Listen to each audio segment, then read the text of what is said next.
El espiritismo en su más simple expresión. Exposiciones sumarias de las enseñanzas de los espíritus. Por Allan Kardec. Las adecuaciones al español que se habla en México, con fines pedagógicos no lucrativos, lo mismo que los archivos de audio y video complementarios, fueron realizados por Gerardo Ferretis de León, Tampico, Tamaulipas, México, a miércoles 13 de febrero de 2013. El espiritismo en su más simple expresión. Allan Kardec. Resumen histórico del espiritismo. Alrededor de 1848, en los Estados Unidos de América, llamaron la atención diversos fenómenos extraños, consistentes en ruidos, golpes y movimientos de objetos sin causa conocida. Esos fenómenos frecuentemente ocurrían de forma espontánea, con una intensidad y una persistencia singulares, pero se notó también que ellos se producían más particularmente bajo influencia de ciertas personas que se designó con el nombre de médiums, y que podían de algún modo provocarlos a voluntad, lo cual permitía repetir las experiencias. Sobre todo se servían para eso de mesas, no porque ese objeto sea más favorable que algún otro, sino tan solo porque es el mueble más cómodo, pues se sienta más fácil y más naturalmente alrededor de una mesa que alrededor de cualquier otro mueble. Se obtuvo, de esa manera, la rotación de la mesa, después movimientos en todos los sentidos, sacudidas, vuelcos, levitaciones, golpes con violencia, etc. Y el fenómeno fue designado en los comienzos bajo el nombre de mesas giratorias o danzas de las mesas. Hasta allí el fenómeno podía explicarse perfectamente por una corriente eléctrica o magnética, o por la acción de un fluido desconocido, y fue esa misma la opinión que se formó al respecto. Pero no tardó en reconocerse en esos fenómenos efectos inteligentes. Así, el movimiento obedecía a la voluntad.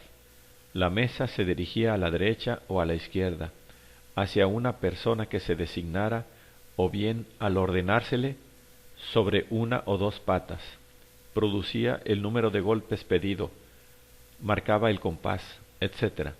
Desde entonces quedó evidenciado que la causa no era puramente física y, según este axioma, si todo efecto tiene una causa, todo efecto inteligente debe tener una causa inteligente. Se concluyó que la causa de este fenómeno debía ser una inteligencia. ¿Y cuál era la naturaleza de esa inteligencia? Ahí estaba la cuestión. El primer pensamiento fue que eso podría ser un reflejo de la inteligencia del médium o de los asistentes, pero la experiencia pronto demostró su imposibilidad, porque se obtenían cosas completamente fuera del pensamiento y de los conocimientos de las personas presentes, e incluso en contradicción con sus ideas, su voluntad y su deseo. Ella no podía, pues, pertenecer sino a un ser invisible.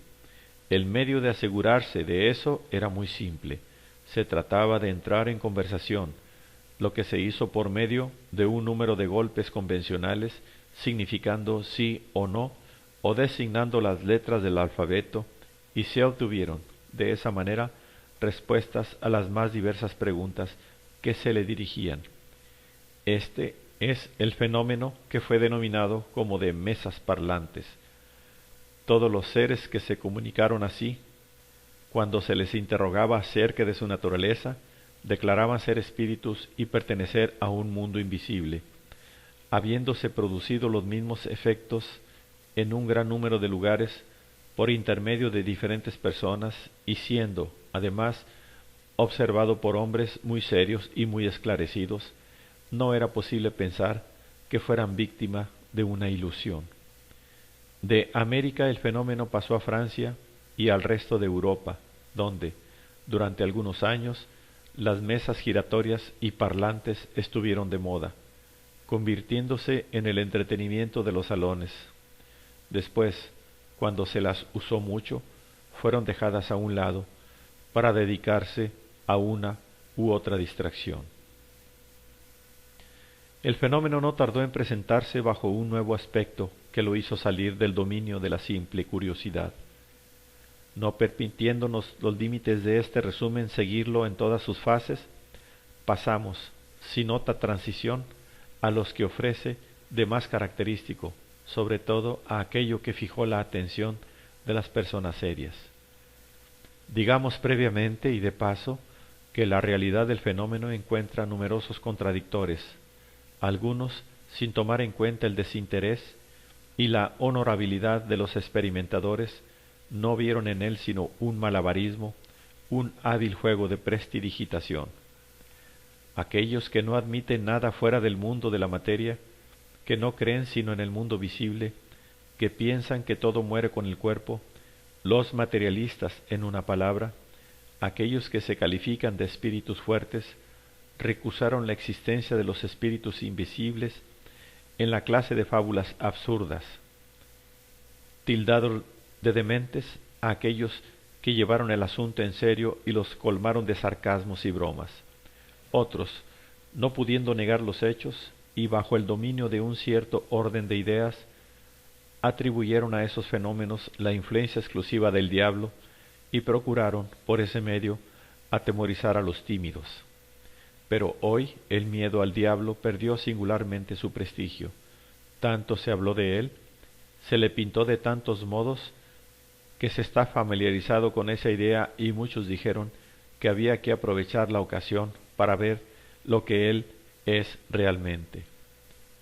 De ese modo resultó que, aparte de un pequeño número de mujeres timoratas, el anuncio de la llegada del verdadero diablo tenía algo de excitante para aquellos que no lo vieron sino en pinturas o en teatro.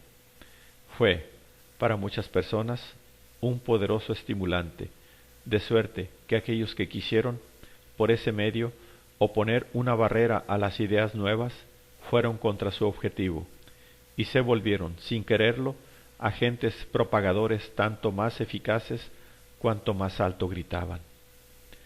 Los otros críticos no tuvieron mayor éxito, porque a los hechos constatados, a los raciocinios categóricos, no pudieron oponer sino denegaciones. Lean lo que publicaron, por todas partes encontrarán la prueba de la ignorancia y de la falta de observación seria de los hechos, y en ninguna parte una demostración terminante de su imposibilidad. Toda su argumentación se resume así: yo no creo, por tanto, eso no existe. Todos los que creen son locos. Solo nosotros tenemos el privilegio de la razón y del buen sentido. El número de adeptos hechos por la crítica seria o bufa es incalculable, porque por todas partes no se encuentran sino opiniones personales vacías de pruebas en contra. Pero prosigamos nuestra exposición. Las comunicaciones por golpes eran lentas e incompletas. Se descubrió que adaptando un lápiz a un objeto movible, cesta, tablita o cualquier otro, sobre el cual se colocaban los dedos, ese objeto se ponía en movimiento y trazaba caracteres. Más tarde, se reconoció que esos objetos no eran sino accesorios de los cuales se podía prescindir. La experiencia demostró que el espíritu, actuando sobre un cuerpo inerte, para dirigirlo a voluntad, podría actuar, del mismo modo, sobre el brazo o la mano, a fin de conducir el lápiz.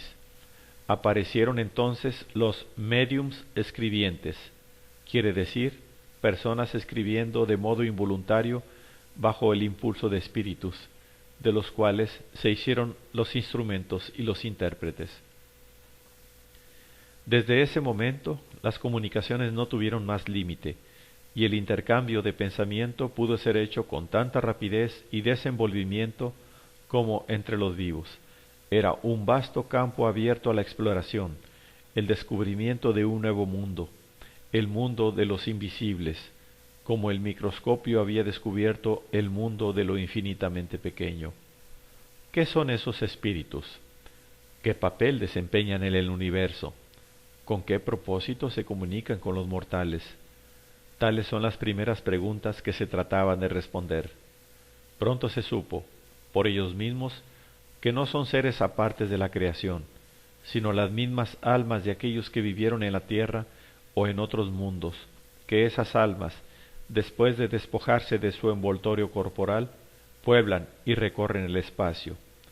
Ya no fue permitido dudar más de eso, cuando se reconoció, entre ellos, a sus parientes y a sus amigos, con los cuales pudieron conversar, cuando éstos vinieron a dar la prueba de su existencia, a demostrar que en ellos no ha muerto sino el cuerpo, que su alma o espíritu vive siempre, que están allí, cerca de nosotros, viéndonos y observándonos como cuando estaban vivos, rodeando con su solicitud a aquellos que amaron y de los cuales el recuerdo para ellos es una dulce satisfacción.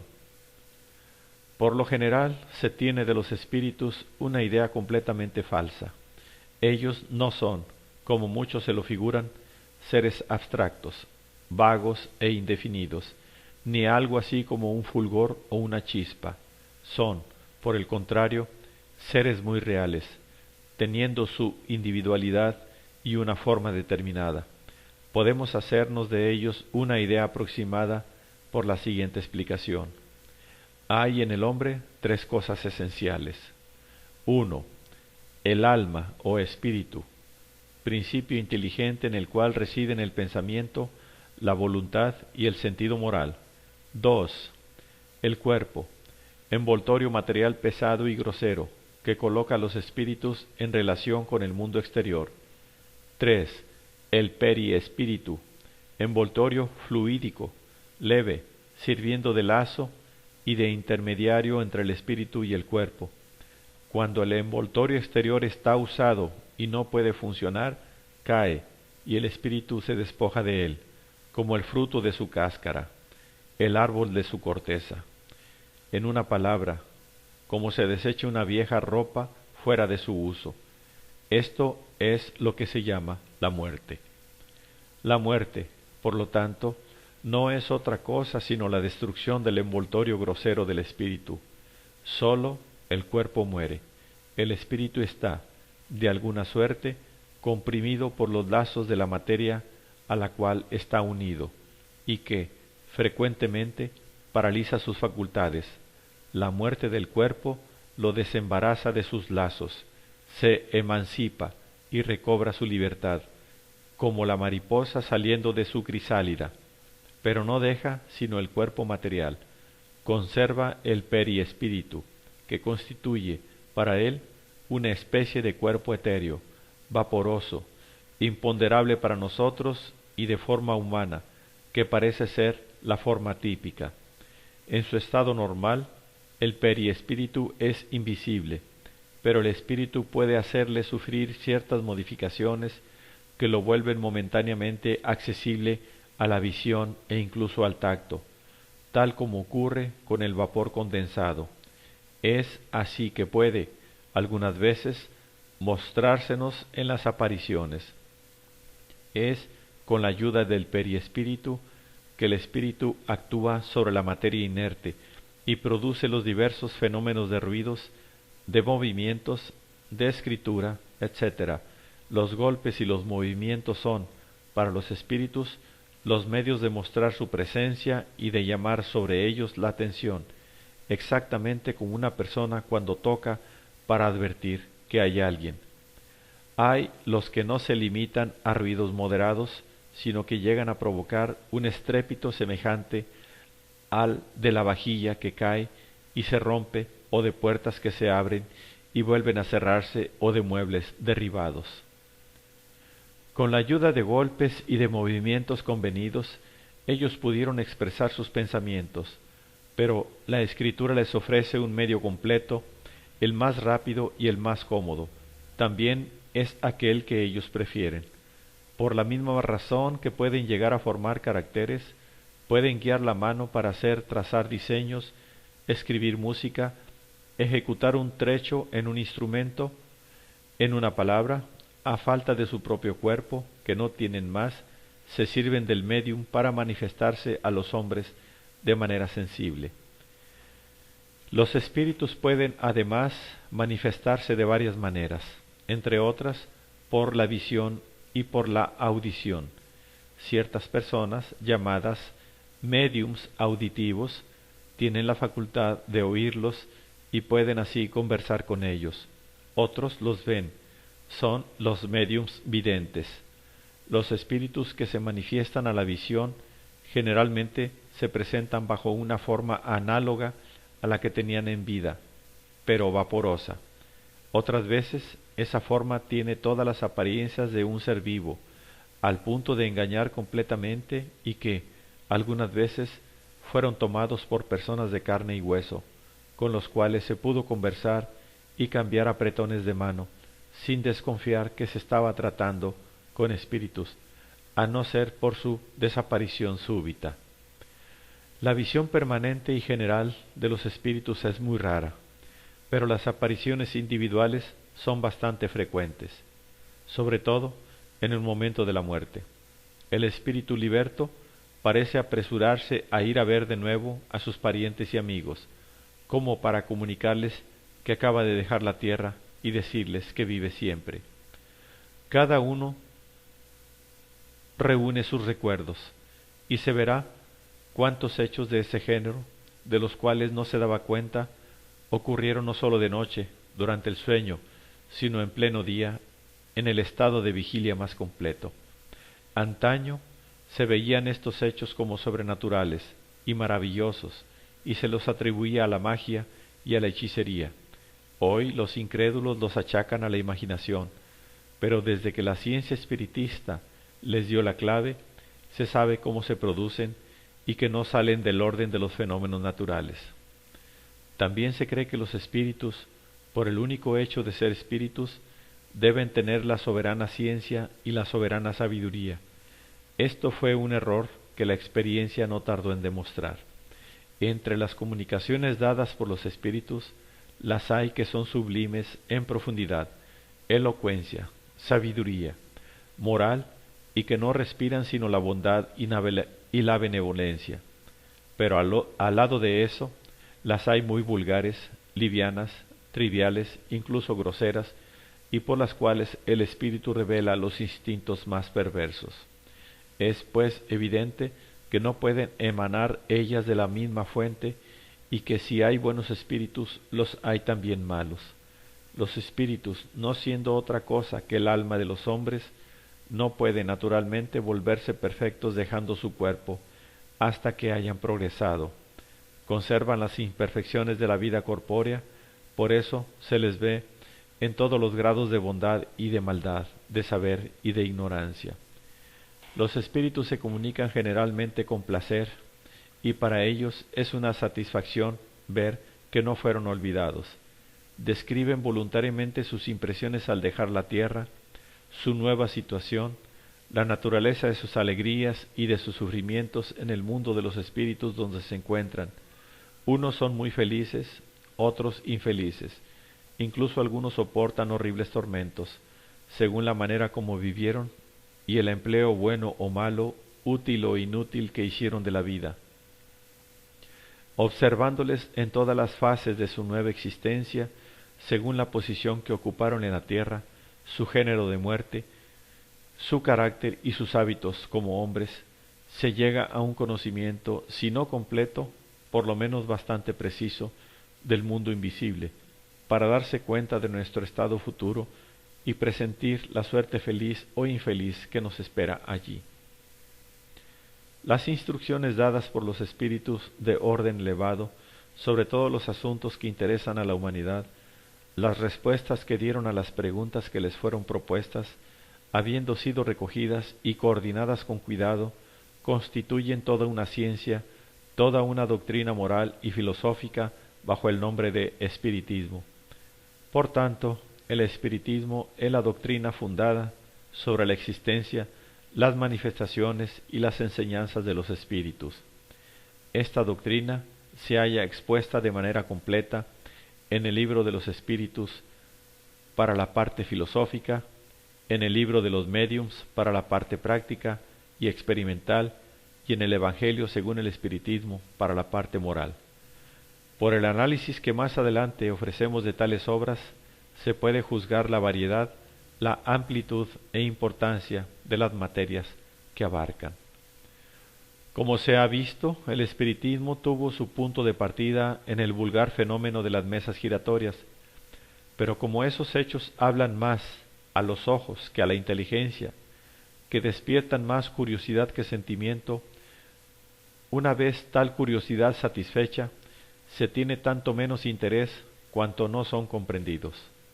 No ocurrió lo mismo cuando la teoría vino a explicarle la causa, sobre todo cuando se vio que de esas mesas giratorias, con las cuales se entretuvieron por breve tiempo, salió toda una doctrina moral hablando al alma, disipando las angustias de la duda, satisfaciendo a todas las aspiraciones dejadas en el vacío por una enseñanza incompleta sobre el futuro de la humanidad.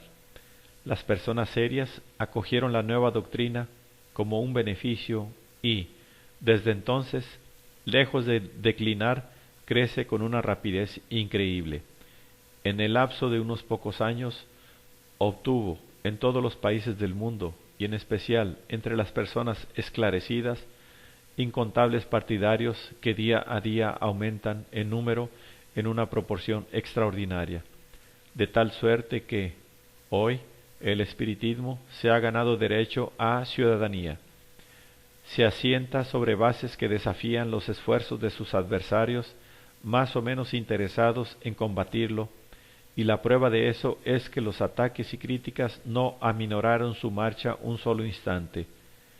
Este es un hecho adquirido por la experiencia, y del cual los opositores jamás pudieron dar la razón. Los unos dicen muy simplemente que si se propaga a pesar de la crítica es que se le halla bueno y que se prefiere su raciocinio al de los contradictores. Sin embargo, el espiritismo no es un descubrimiento moderno. Los hechos y los principios sobre los cuales reposa se pierden en la noche de los tiempos, pues se encuentran vestigios de ellos en las creencias de todos los pueblos, en todas las religiones, en la mayoría de los escritos sagrados y profanos, sólo que los hechos, incompletamente observados, muchas veces fueron interpretados según las ideas supersticiosas de la ignorancia y no le fueron deducidas todas las consecuencias.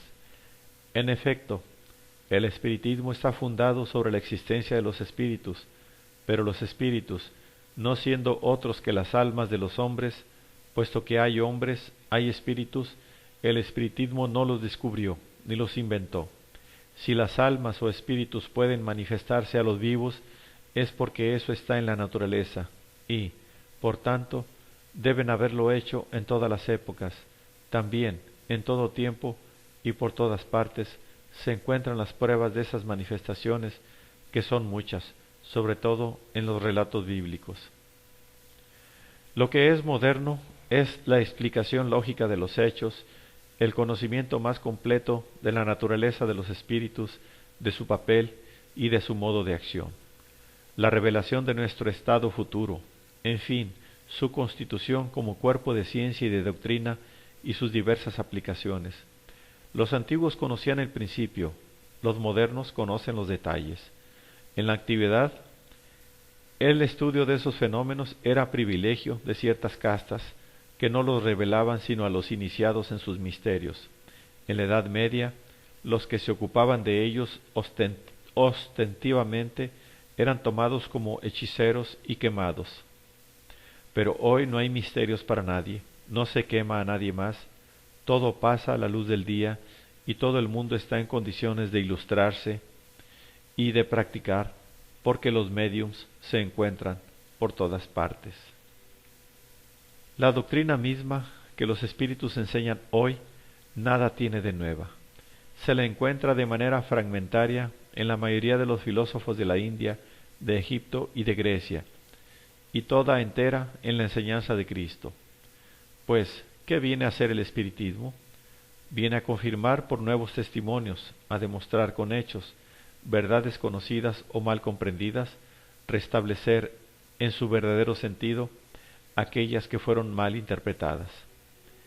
Bien es verdad que el espiritismo no enseña nada nuevo, pero no basta con que pruebe de modo evidente, irrecusable, la existencia del alma, su supervivencia al cuerpo, su individualidad después de la muerte, su inmortalidad, las penas y las recompensas futuras. ¿Cuántas personas creen en esas cosas, pero lo hacen con un vago trasfondo de incertidumbre, diciéndose para su fuero interno: ¿y si no es cierto? ¿Cuántos fueron inducidos a la incredulidad porque se les preguntó o se les presentó el futuro bajo un aspecto que su razón no podía admitir? ¿Acaso no significa nada para el creyente que vacila poder decir: ahora estoy seguro, para el ciego volver a contemplar la luz? Por los hechos y por su lógica, el espiritismo viene a disipar la ansiedad de la duda y conducir a la fe a aquellos que se apartaron de ella, al revelarnos la existencia del mundo invisible que nos rodea y en medio del cual vivimos sin darnos cuenta.